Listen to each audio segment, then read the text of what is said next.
Antonius' way when he doth run his course. Antonius! Caesar, my lord! Forget not in your speed, Antonius, to touch Calpurnia. For our elders say the barren touched in this holy chase shake off their sterile curse. I shall remember. When Caesar says do this, it is performed. Set on, and leave no ceremony out. Caesar! Ha! Who calls? Ill peace yet again. Who is it in the press that calls on me? I hear a tongue shriller than all the music cries, Caesar! Speak! Caesar is turned to hear. Beware the Ides of March. What man is that? A soothsayer bids you beware the Ides of March. Set her before me. Let me see her face. Fellow, come from the throng. Look upon Caesar. What sayest thou to me now? Speak once again. Beware the Ides of March. She is a dreamer. Let us leave her. Pass.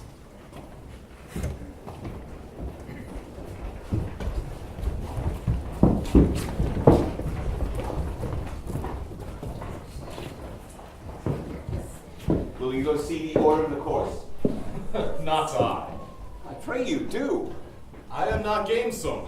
I do lack some part of that quick spirit that is in Antony. Let me not hinder, Cassius, your desires. I'll leave you. Brutus, I do observe you now of late. You bear too stubborn and too strange a hand over your friend that loves you. Cassius, do not construe any further my neglect than that poor Brutus, with himself away at war, forgets the shows of love to others. Tis just. I have heard where many of the best respected Rome, except immortal Caesar, speaking of Brutus and groaning underneath this age's yoke, and wish that Brutus had his eyes. Into what dangers would you lead me, Cassius, that you would have me seek into myself, for which that is not in me? Oh, appease this shouting! I do fear the people choose Caesar for their king. Aye, do you fear it? Lest I think you would not have it so. I would not, Cassius, but yet I love him well. Wherefore do you hold me here so long? I was born free as Caesar. So were you. We both fed as well. We can both endure winter's cold as well as he. This man has now become a god, and Cassius is a wretched creature and must bend his body if Caesar carelessly, but not on him.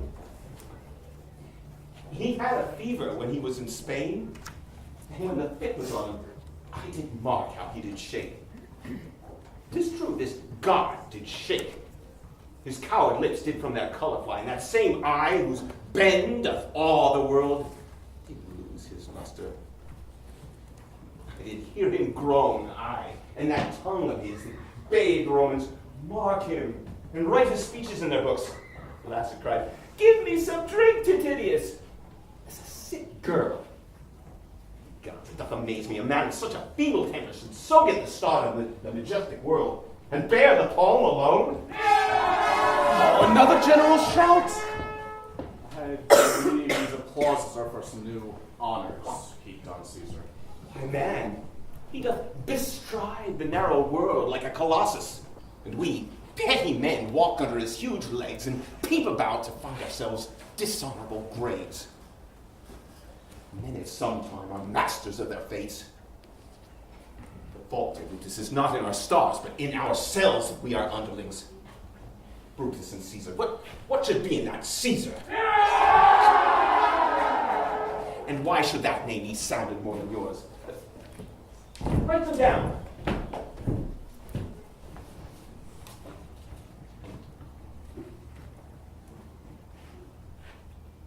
Yours is his fair name.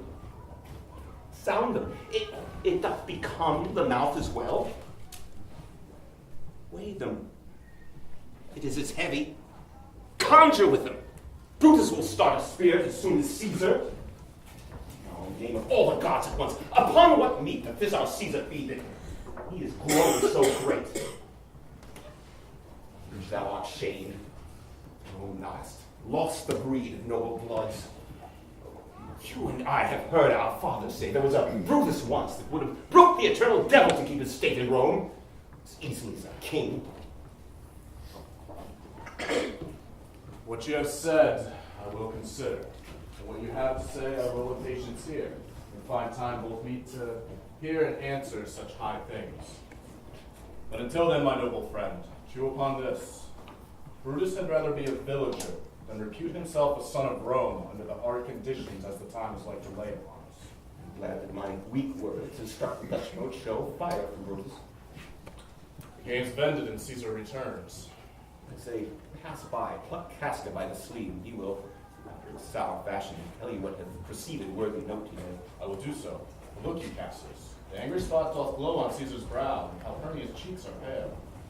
Casca will tell us what matters. Antonius, Caesar. let me have men about me that are fat, sleek-headed men and such as sleep o' nights. Yon Cassius has a lean and hungry look. He thinks too much, and such men are dangerous. Fear him not, Caesar. He is not dangerous. He is a noble Roman and well-given. Would he were fatter! But I do not fear him.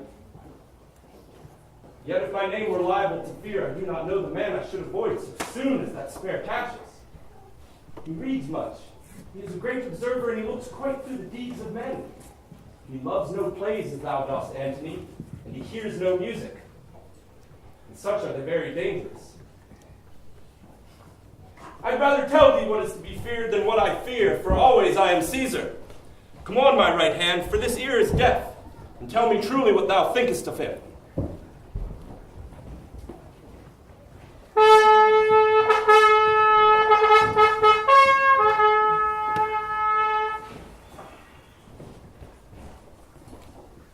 You pulled me by the cloak. Would you speak with me? Aye, Casca. Now tell us what it chanced today that Caesar looks so sad. You were with him, were you not? I would not have then asked Casca what hath chanced today. There was a crown offered Caesar, and being offered him, he put it by with the back of his hand, thus. And then the people fell a-shouting. What was the second noise for? Why, for that too. They shouted thrice. What was the last cry for? Why, for that too. He was offered the crown thrice. Aye, merry was it. And he put it by for us, each time gentler than other. And at every putting by, mine honest neighbor shouted. Who offered him the crown? Mark Antony. Tell us the manner of it, gentle Casca. Still, as he put it by, the rabblement hooted and clapped their chapped hands and threw up their sweaty nightcaps and uttered such a manner of stinking breath, it had almost choked Caesar. For he did swoon, fell down at it. I, for mine own part, durst not laugh, for fear of parting my lips and receiving the bad air. Softly, pray, what did Caesar swoon? Fell down, foamed at the mouth, and was speechless. 'Tis very like. He hath the falling. No, Caesar hath it not. You and I, Thomas Casca, we have a falling sickness. I know not what you mean by that, but I know that Caesar fell down. If the tag-rag people had not clapped him and hissed him, as he pleased and displeased them as they used to do the players in the theater, I am no true man. What said he when he came unto himself? 3 or 4 wenches where I stood cried, "Alas, poor soul!" and forgave him with all their hearts. But there is no heed to be taken of them, for if Caesar had stabbed their mothers, they would have done no less. And then he came thus sad away. Aye, Did Cicero say anything? aye, he spoke Greek. To what effect? Nay, and I tell you that, I'll ne'er look you in the face again. But those that understood it smiled at one another and shook their heads. But, for mine own part, it was Greek to me.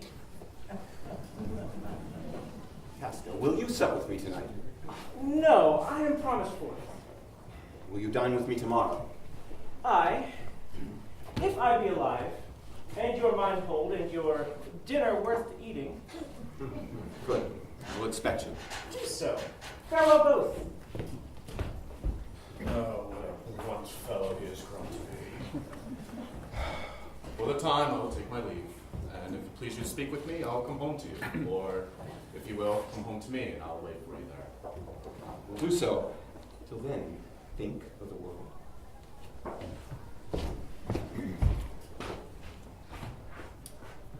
Well, Brutus, thou art noble, yet I see thy honorable metal may be wrought. Caesar doth bear me hard, but he loves Brutus. If I were Brutus now and he were Cassius, he should not humor me. I will this night, in several hands, in at his windows throw, as if they came from several citizens, writings, all tending to the great opinion that Rome holds of his name, wherein, obscurely, Caesar's ambition shall be glanced at. And after this, let Caesar seat him sure, for we will shake him, for worse days endure.